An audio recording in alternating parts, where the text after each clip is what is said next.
Assalamualaikum warahmatullahi wabarakatuh. Perkenalkan, nama saya Nur Aini Sanjaya, dosen bimbingan dan konseling dari Prodi Bimbingan dan Konseling Pendidikan Islam, Fakultas Tarbiyah dan Keguruan, Universitas Islam Negeri Antasari Banjarmasin. Pada kesempatan kali ini saya menjadi peserta PKDP PTP UIN Raden Mas Said Surakarta. Saya akan menampilkan video praktik mengajar dengan mata kuliah Media Bimbingan dan Konseling. Terima kasih.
Assalamualaikum warahmatullahi wabarakatuh. Waalaikumsalam warahmatullahi wabarakatuh. Ya, selamat pagi semuanya.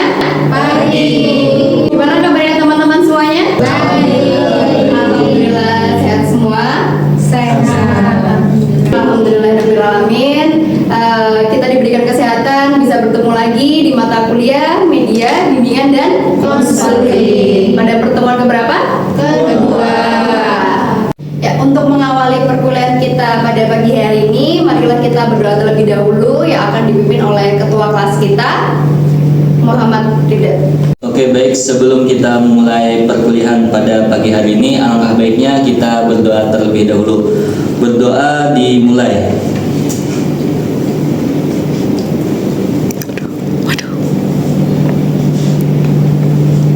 Berdoa selesai.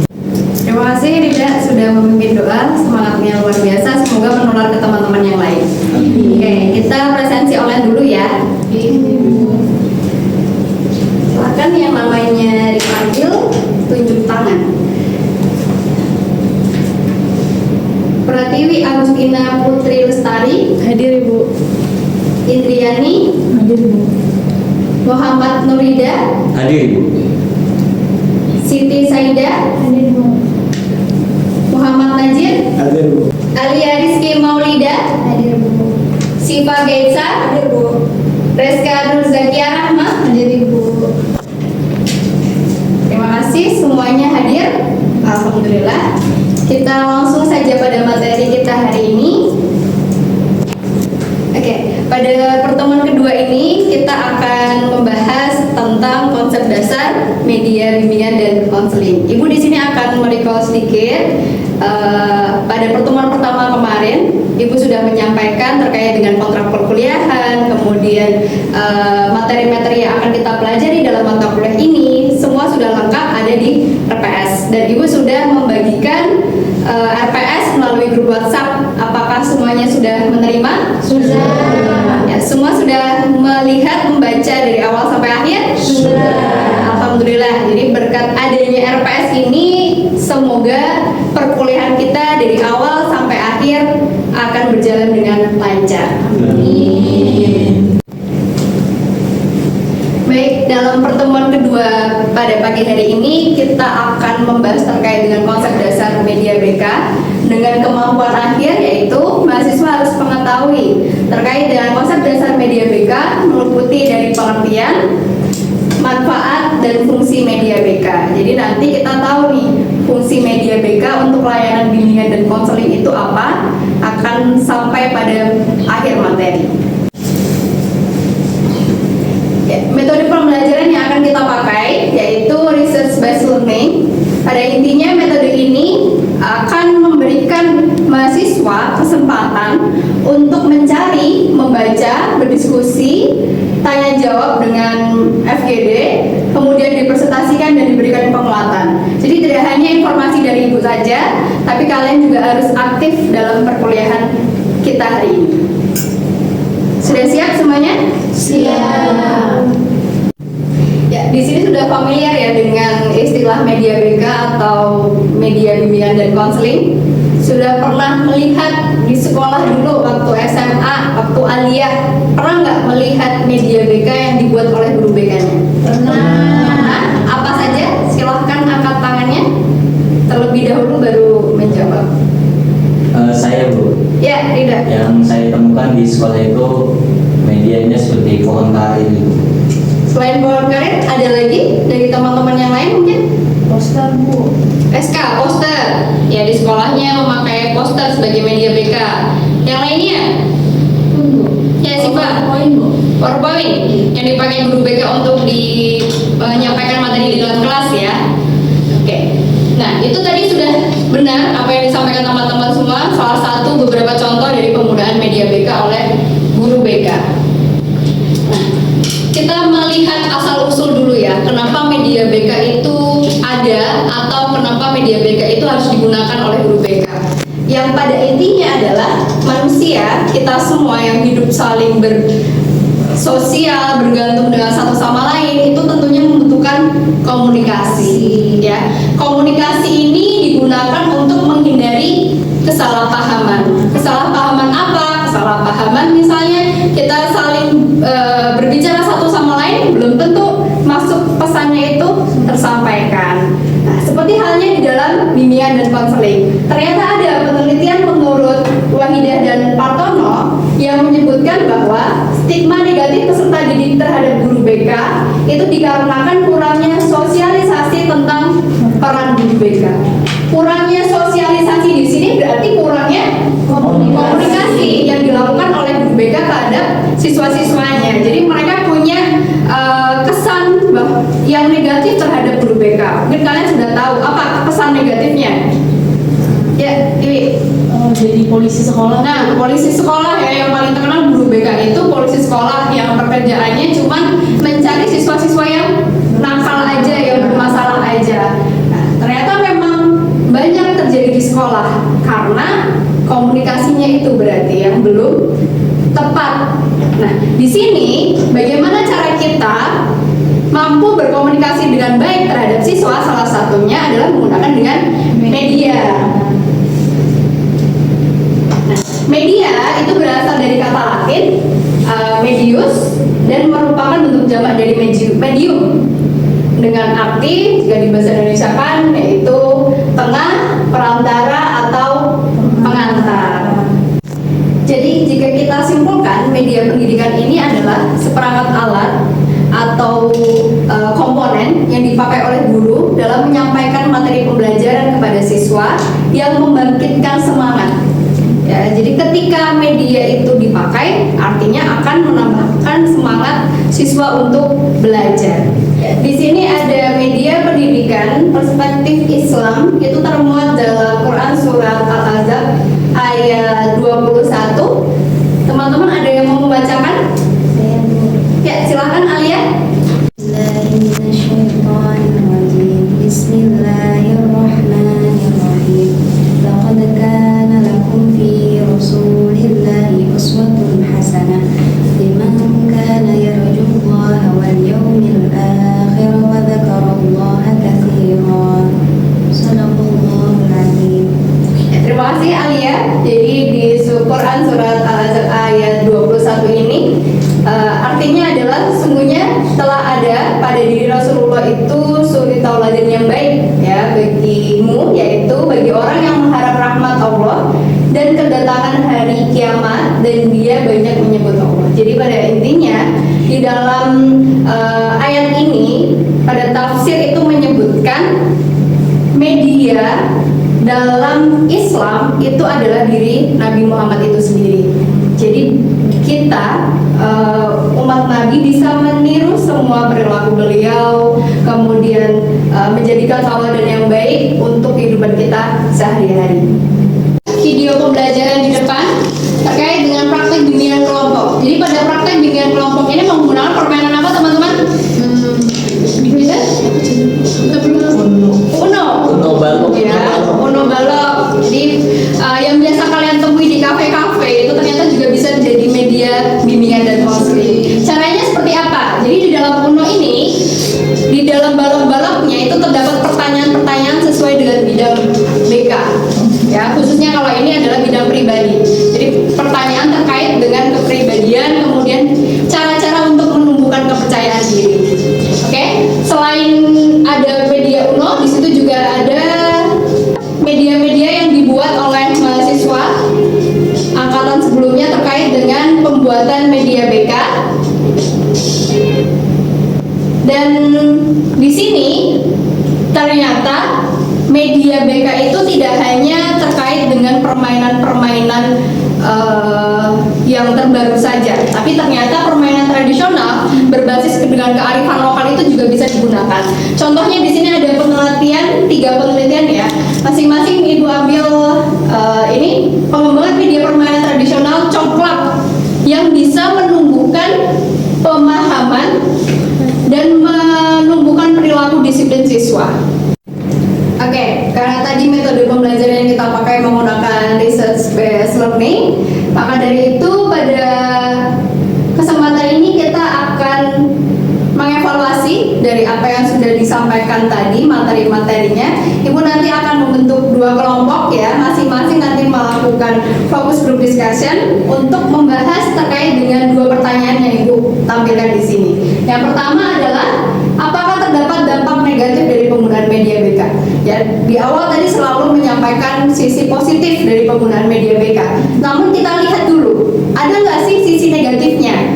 Berdasarkan data ya, jadi cuma jangan hanya terkait dengan pemikiran kalian aja, tapi juga buktinya apa. Jadi kalian nanti harus mencari artikel penelitian, artikel jurnal yang membahas tentang dampak negatif penggunaan media BK. Kemudian kalau ada, bagaimana dampak negatif itu bisa diminimalisirkan ya oleh guru BK. Cara penanganannya itu seperti apa?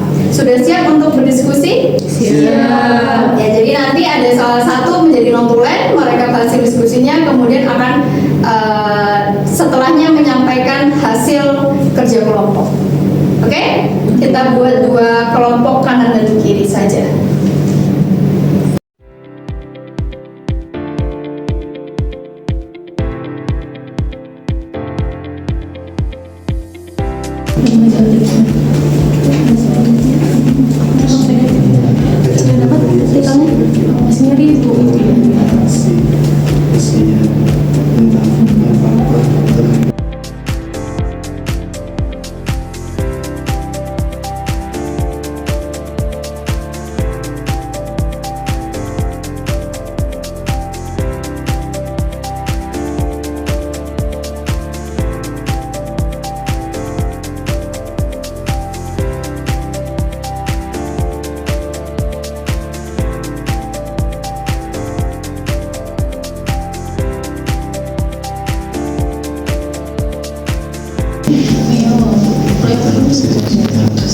Sudah dapat artikelnya?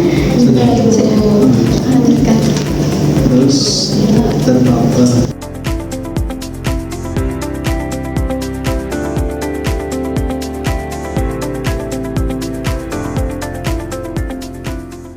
Oke, nanti masing-masing dari kelompok ada perwakilan ya, 1 orang menyampaikan hasil kerja kelompoknya. Ini mulai dari sebelah kanan Ibu. Siapa yang mau mewakili?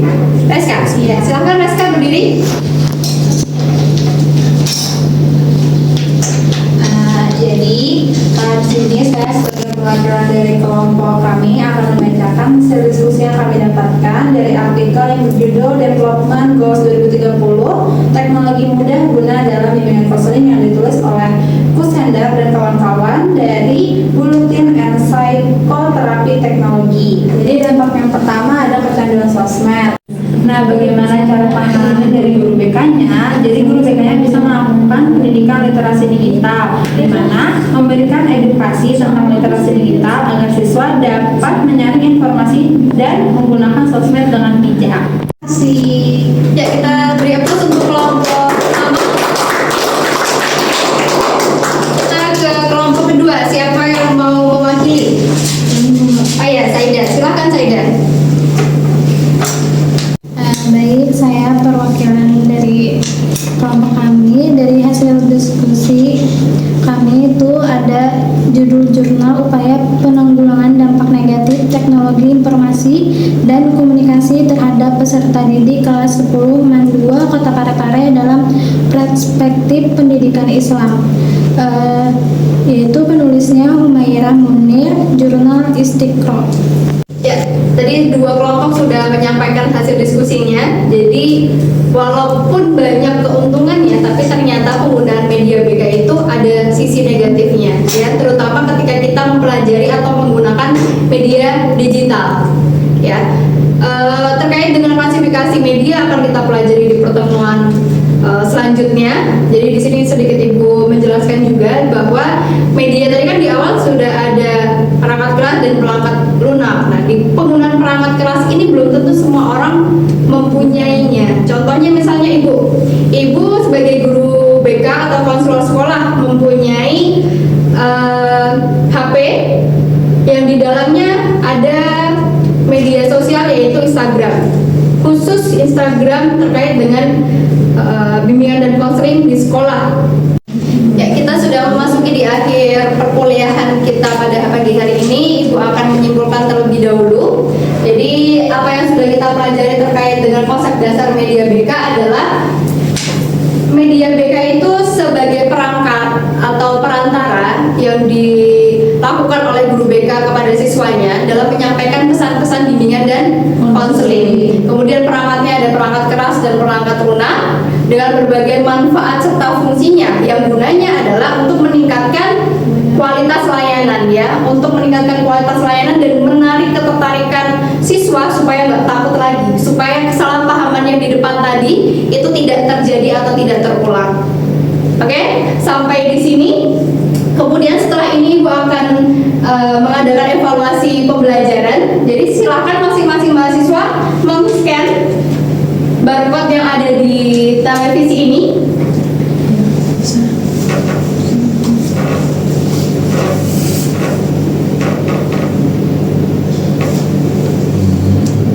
Jadi nanti silahkan langsung mengerjakan dan akan tahu langsung hasilnya seperti apa.